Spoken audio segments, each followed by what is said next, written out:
आंकड़ा कैसा आया, बाकी के डेवलपमेंट्स क्या हुए? Neeraj ji, good morning. Good morning आशीष। और देखिए, यूएस मार्केट बिल्कुल उसका फंडा क्लियर है, वो अपने रास्ते पे बिल्कुल चल रहा है। उसके ऊपर जो दबाव है, जो फेड की कमेंट्री वैसे बिहेव करता है वो।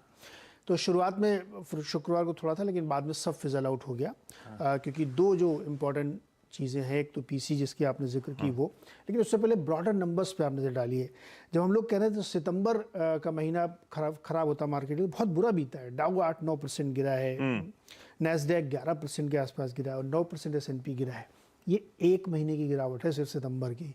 पूरे साल का आप नंबर देखिए तो नैस्डैक की बुरी हालत है, 33% plus down, Dow Jones 22% down, और आपका जो S&P है वो 25% है।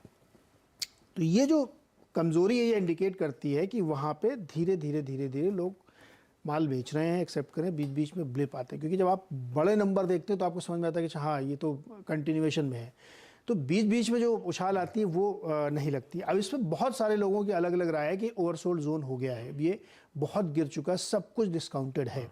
क्या इस प्रॉब्लम को आप कंपेयर कर सकते हैं 2008 से, 2002 से, 1971 की घटना से या 1931 की घटना से? सबका एवरेज निकाल के लोग कहते हैं कि अभी भी 14% की गिरावट बाकी है, लेकिन वो एवरेज है।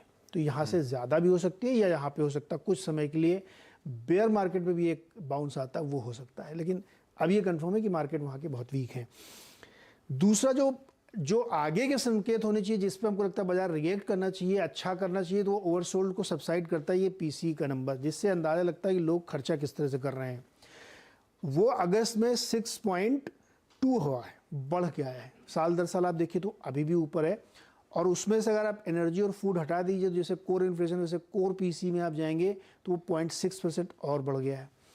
इससे ये अंदाज़ा लगता है कि अभी भी स्पेंडिंग कम नहीं हुई है लोगों की। जब स्पेंडिंग कम नहीं हुई है तो इन्फ्लेशन कैसे कम होगा?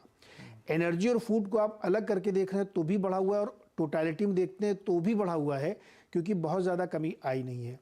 क्यों नहीं आ रही कमी? क्योंकि लोगों की तनख्वाहें नहीं कम हो रही हैं और लोगों के नौकरी के अवसर कम नहीं हो रहे हैं। जॉबलेस क्लेम यानी बेरोजगारी भत्ता पाने के लिए जो लोग क्लेम करते हैं उनकी संख्या घट रही है, और जो तनख्वाहें उनको मिलती है उसमें 5.2% की इंक्रीज़ है।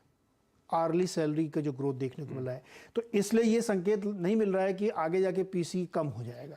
तो इसलिए इन्फ्लेशन का चैलेंज बना हुआ, इसीलिए मार्केट उस दिन और ज़्यादा तेज़ी से गिरा। ये जो जॉब वाला डेटा, ये आपको फ्राइडे को कंफर्म डेटा, पूरा कंपाइल डेटा मिलेगा। उससे पहले वो प्राइवेट जॉब के ये सब नंबर आते रहे, लेकिन कंपाइल डेटा आपको फ्राइडे को मिलेगा।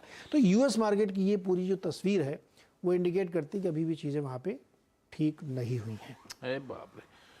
तो इन्फ्लेशन का जो फेड आंकड़ा देखता है वो और बढ़ा हुआ नजर आ रहा है, ऊपर से जॉब मार्केट स्ट्रांग है, तो फेड के पास और एमिनेशन हो गया, इसका मतलब और एग्रेसिव रेट हाइक्स के। नवंबर तो 75 मान ही लिया अब हमने, उसमें क्या है? हाँ, बिल्कुल 75 होगा। तो वही पहली दिक्कत थी है।